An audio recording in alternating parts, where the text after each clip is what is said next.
God is so much more knowledgeable than us. He knows what is best for us when we don't know what is best for ourselves. And then it's through the law He manifests the guidelines to happiness. I think it's the description of God's character.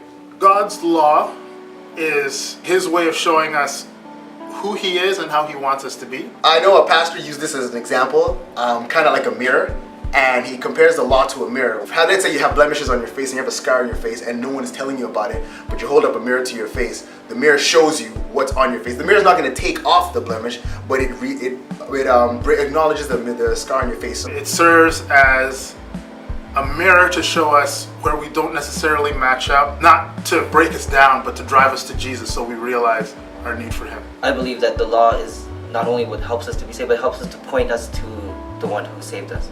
That's Jesus. I see the law as something that is obviously perfect, holy, and true, but it points out, obviously our sin and how far we've fallen short. Without the law, we would not understand what was wrong with us.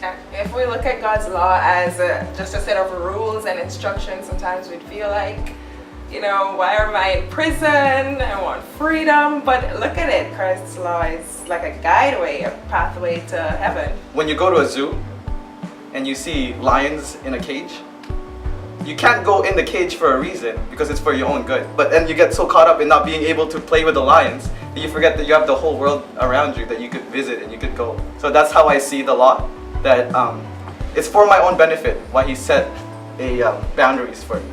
It sets us free more than it would put us in bondage. In 10 simple rules, He basically provided a recipe for human happiness. The Ten Commandments can be broken down into two, love for God and love for man. Something many people miss about God's law is that it's not just for us to follow, but God shows us how to follow it. It's not just a set of things that we're supposed to do. They tell us about who God is as well. I think it's the wisest and most encompassing 10 statements that I've ever read. Is the Sabbath important to you?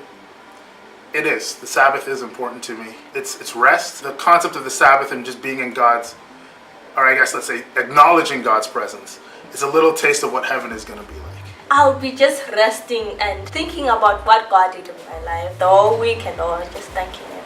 It's a holiday every week. Sabbath to me means a break, whatever that means at that particular time. Yeah, the Sabbath is such a beautiful gift that God gave us, and it's kind of sad that we don't utilize it, to its maximum capacity. He knew that we would have these stressful, hectic lives, and he's like, man, let me give these people a day, at least for them to, just chill and relax. Let me give them this day. It's a time when I have divine authority to rest and to cease from my study. It's great to claim religious observance to the professor. En fait, c'est difficile des fois d'être humain, de se réveiller à chaque matin et de garder le sourire aux lèvres, d'avoir toujours cette bonne attitude. Et là, le sabbat est important pour moi parce que la semaine, de manière générale, est difficile.